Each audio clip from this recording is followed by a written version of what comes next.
Então, pessoal, esse aqui, ó, o que a gente vai fazer agora? A gente vai colocar, no último vídeo, a gente parou aqui na questão de som da moedinha e do pulo duplo, certo? Beleza, agora vamos colocar uma pontuação. O que a gente vai fazer? A gente vai criar aqui uma user interface, e toda vez que o player pegar essa moeda, a gente vai somar um valor, certo? Igual a gente fez em sala. Tá? Então, primeira coisa, eu vou colocar mais umas moedas aqui, vou duplicar da fonte, da fábrica, vou colocar uma aqui, vou duplicar e vou colocar uma outra, vou colocar uma série de moedinhas aqui, vou pôr outra aqui também, vou pôr outra aqui também. Acho que elas estão bem separadinhas aqui. E aí o que acontece? Tá bem bagunçado aqui na hierarchy, certo? A gente tem uma série de moedas e isso aqui vai se espalhando, tá? O que a gente faz nesse caso? A gente cria um objeto Py, cria um vazio aqui, chamado coins, e a gente zera a posição dele, certo? Deixa ele zeradinho e sem nada, ele só tem um transform, ele só tem uma posição no mundo. E aí esses demais aqui a gente joga para dentro do Py. Por que é importante ele ter a posição zerada? Porque todos os outros, se você não está no Py, ele está com a posição em relação ao mundo do jogo, o Game World. Então, por exemplo, esse primeiro aqui, a posição dele é 11 em X e 8 em Y. Isso em relação ao mundo.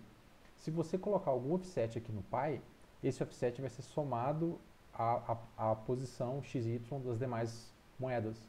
Então, por isso que a gente zera o Py, para ele se comportar também como uma referência neutra e não colocar nenhum offset. Então, por isso que é importante fazer esse processo de zerar. Então, beleza, colocamos aqui, certo? Todo mundo bonitinho, tá? Só para questão de organização. Maravilha. Tá? Então vamos lá, agora, para a gente colocar uma user interface, tá? nessa jogada aqui, a gente precisa de criar um canvas. Tá? E aí a gente viu em aula que esse canvas é uma tela, certo? Canvas significa tela que a gente vai pintar as coisas em cima. O que a gente vai pintar aqui é o user interface. E o que confunde o pessoal é que assim, a gente tem aqui o mundo do jogo, certo? Esse aqui é o mundo do jogo. O player, então, ele tem uma posição no mundo, certo? Ele interage com o mundo, ele pertence ao mundo do jogo. A gente chama isso de game world. A user interface, ela não faz parte do mundo do jogo, ela é algo que se sobrepõe. Então, quando a gente cria uma user interface, ela está naquele modo overlay, né? Ela sobrepõe ao mundo do jogo. Os elementos da user interface não pertencem ao jogo. Tá? Então eles vivem num espaço diferente, no espaço da tela. E a gente pode criar um canvas aqui do zero, né? Você vem aqui, UI, você cria aqui um canvas, certo? Ou a gente já pode criar um elemento de uma vez que ele já cria o canvas pra gente. Tá?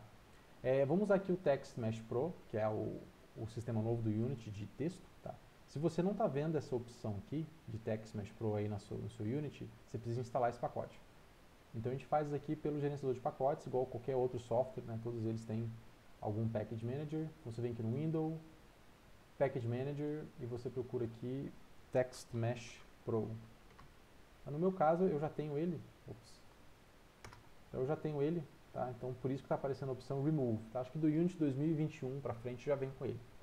Se você tiver uma versão mais antiga aí, você tem que baixar ele externamente aqui, tá? Pelo Package Manager. Lembra de mudar aqui para Unity Registry, porque a gente quer do repositório central. Beleza. Colocamos ele aqui, tá? E vou botão direito, UI, certo? E a gente vai colocar aqui Text Mesh Pro, certo? Se você vem em Legacy aqui, ele vai ter esse texto e button. Isso é legado, tá? A gente não está usando isso mais. A gente vai usar aqui o novo, que é o Text Mesh Pro, beleza?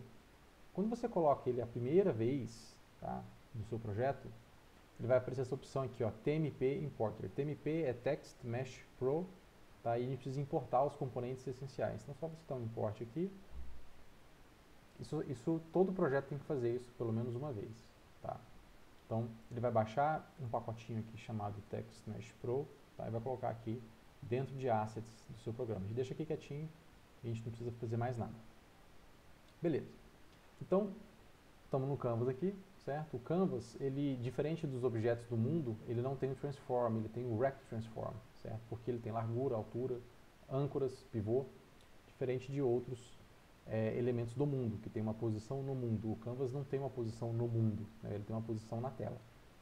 Então, o render mode dele aqui é overlay. Overlay sobrepõe, tá? Ele vai sobrepor o mundo, tá? E ele está no espaço da tela lá, screen space.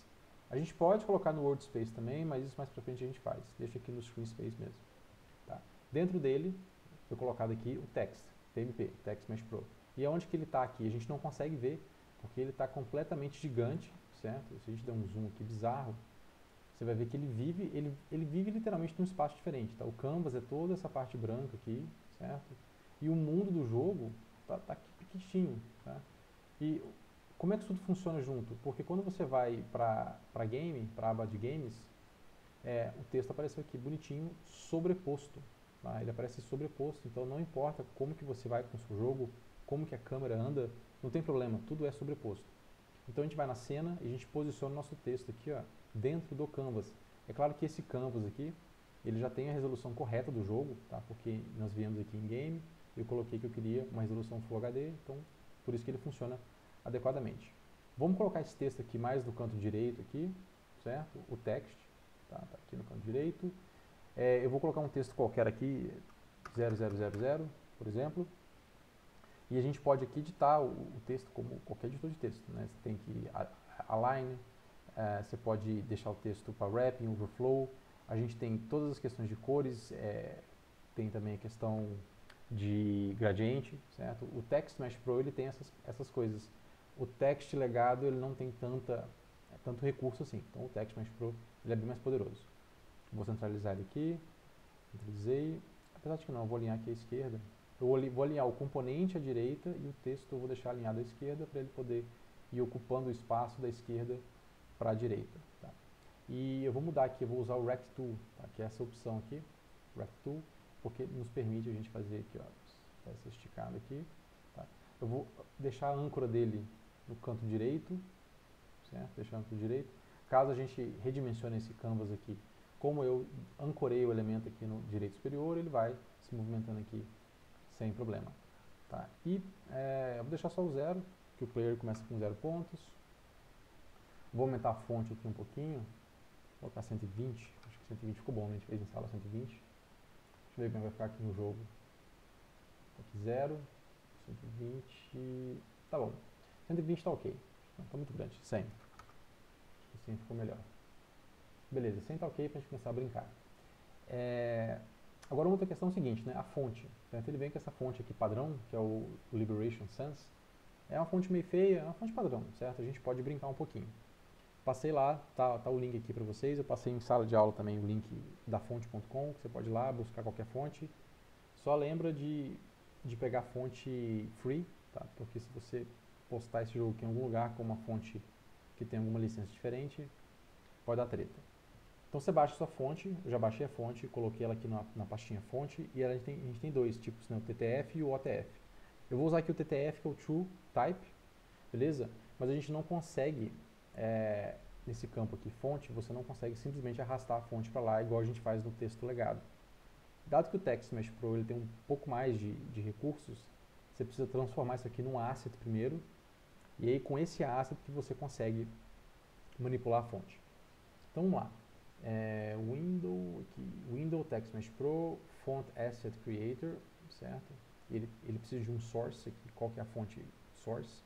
Se você clicar aqui nas opções, ele vai te achar, certo? O OTF ou o TTF, vou pegar aqui o TTF e vou dar Generate Font Atlas, tá? Então ele vai converter essas fontes, os caracteres, para ficar adequado para o Text Mesh Pro, tá? Porque a gente viu, né, a palavra mesh é malha de polígonos, né? Então na verdade ele vai transformar isso aqui em malha de polígono para poder renderizar na tela.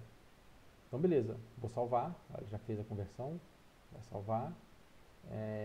Pode pôr na pasta fontes mesmo, né? Então vou só juntar aqui que eu tenho toque, eu gosto de juntar, não gosto de espaço em branco em nome das coisas no sistema operacional. Tem sistema operacional que enlouquece quando você coloca espaço em branco, então não coloque em espaço em branco. Salvei, beleza. Agora sim, esse asset que ele criou aqui, esse asset a gente pode colocar. Então text aqui, pego esse asset, vou colocar aqui, ó, e ele já mudou, certo? Ficou com esse zerinho aqui bonitinho. E também, que nem a gente fez em aula, ao invés de deixar aqui branco, né, eu coloquei um marrom, né, um gradiente marrom. Então só você seleciona o texto, e eu vou vir aqui em Color Gradient. Ao invés de mudar tacar um marronzão aqui, vamos usar um gradiente, né? Volta para o branco aqui, e vamos usar esse gradiente aqui, ó, Color Gradient. E ele tem 4 pontos aqui, né, de parada. Esse primeiro aqui, deixa eu colocar um marrom assim mais ou menos. Beleza, esse último aqui eu vou pôr o marrom mais escuro. Aqui. Aqui vamos pôr um preto, o que vai acontecer aqui? Acho que tá bom assim, ó. Beleza, tá. Desse jeito fica adequado. Maravilha. Então nós estamos aí com o nosso canvas pronto e o texto também, certo? O que a gente precisa agora é manipular via código. Toda vez que o player pegar a moeda, certo? Toda vez que o player pega uma moeda, a gente precisa atualizar essa pontuação. Beleza? Bom, vamos lá então. Primeiro, eu vou renomear esse aqui, tá muito feio, né? Não é TextMP, vou pôr aqui text score. Vou pôr score só. Então, text score value. Que depois a gente vai colocar a palavra score na jogada. Vai ser só text score. E eu vou criar um script aqui em C#, então botão direito, create C# script. Vou chamar de score. Pode ser score. Tá? Depois, na verdade, a gente vai juntar isso aqui numa ideia de um game session, tá? Que vai ser tipo um gerente. Mas por enquanto aqui tá tranquilo, só para a gente ver como que você manipula a UI de dentro do código. Beleza? E esse score aqui, vamos colocar ele dentro do text score value. Vou soltar ele aqui. Soltei, tá aqui, e vou manipular ele aqui pra gente. Beleza. Não precisa do update, certo? Vamos manipular o start aqui, que eu vou criar uma referência. Aqui, referências, eu vou criar uma referência aqui para o Text Mesh Pro. Só que o que a gente quer é aquele UI, Text Mesh Pro UI. Porque tem dois Text Mesh Pro. Tem um Text Mesh Pro que ele vive no mundo do jogo, ou seja, ele pertence ao mundo do jogo, junto com o player. E tem o outro que pertence à User Interface. O que a gente quer é esse aqui, da User Interface. Então, é esse tipo. Text Mesh Pro UI, Text Mesh Pro, beleza? O Rider ele coloca o private sozinho aqui, a gente não precisa. C# na verdade é redundante você colocar aqui uma variável private. Então, Text Mesh Pro, vamos buscar esse componente, get component, Text Mesh Pro UGI, né, de Graphical User Interface. Buscou aqui. E eu vou criar aqui um método chamado addScore. Tá? Por enquanto aqui a gente não vai parametrizar ele, deixa só vazio. E ele simplesmente soma mais um no score ali. Beleza? Então vamos lá, o que vai acontecer aqui dentro? Toda vez que esse método for chamado, vai ter que ser público. Vou deixar ele público aqui para que a gente possa chamar ele de outras classes. Primeira coisa, vamos buscar qual que é o valor atual. Então int, vou chamar de current score, vai receber textmeshpro.text, só que eu preciso converter isso daqui para o número inteiro, né? Então é int.parse, certo? Parse é uma conversão, ele vai fazer uma coerção aqui, coerção não, um parse mesmo, do texto literal para um valor inteiro, numérico. Depois que a gente faz, eu vou acessar novamente o TextMeshPro, o texto dele vai receber current score mais um,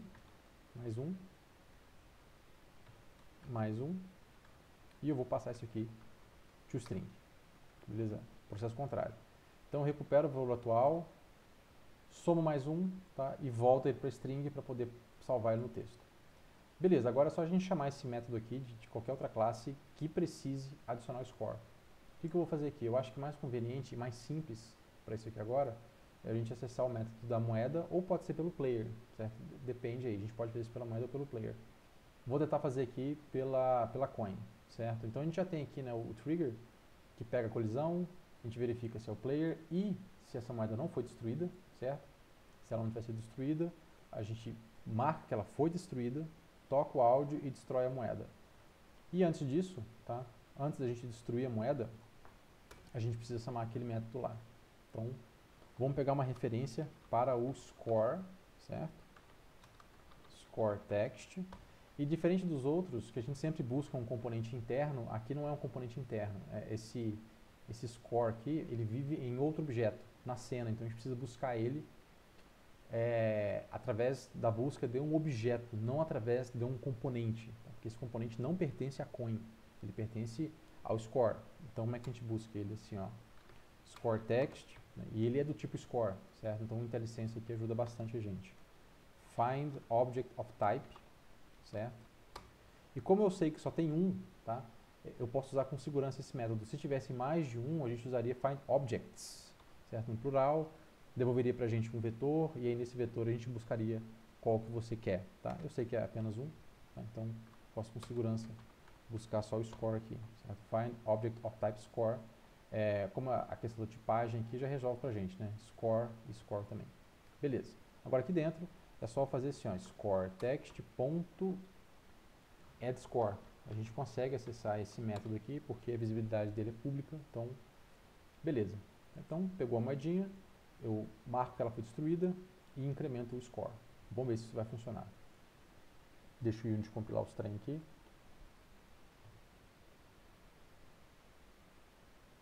Tá compilando. Play, vamos ver se não vai dar nenhuma treta. Essa exception que está estourando aqui, tá vendo que ela é tudo... Ah, tá. Esse aqui é porque o Unity está triste, que a gente está usando o Event System antigo com um texto novo, tá? Lá, somou 1, pulo duplo, chique pra caramba. 3, 4, 5. 6, beleza. Maravilha. Deu boa. Então, o que eu vou fazer aqui? Esse erro aqui, na verdade, não é do nosso código, ele é da interface do Unity, tá vendo? You are trying to read input using the input class, mas na verdade a gente está usando o input system. Então a gente vem aqui, e o próprio Unity ele te ajuda, né? Dá vontade de falar assim, por que você não arruma sozinho então? Ele já fala qual que é o erro lá. Se você pegar o event system, tá aqui, ó, replace with input system. Então beleza, dá um replace aqui, pronto, ele vai parar de chorar. Que agora ele passou a usar o novo sistema do input novo. Tá? Agora esse aqui agora é de outra coisa. Do input foi resolvido. Um ponto, 2, vamos ver se ele vai pegar 2 vezes. Maravilha. Aqui. Tudo. Beleza. Então pessoal, nesse vídeo aqui, o que a gente fez? Colocamos a user interface, brincamos com o Text Mesh Pro, criamos uma fonte nova, acessamos via código, tá, um script que se encontra em outro objeto, né? Então, ao invés de a gente usar o getComponent para buscar o componente, a gente usou aqui o findObjectOfType, e a gente invocou esse método aqui dentro da colisão, né? Se teve colisão com o player, né? E se a moeda não foi destruída, certo? Esse aqui é só um guard code, né? Um código de segurança, para evitar de repente a gente... Porque o player tem 2 colliders, né? Então só para a gente evitar de que um ou outro, os 2 colliders, né, acabem atrapalhando, a gente põe um flag aqui para tratar apenas um, garantir que isso aqui vai ser executado uma única vez. Beleza? E a gente toca o somzinho também da moedinha aqui sendo coletado. Beleza? Então no próximo vídeo a gente vai colocar o inimigo, coloca o inimigo andando para cima e para baixo, e a gente começa a implementar features relacionadas ao inimigo. E é isso aí.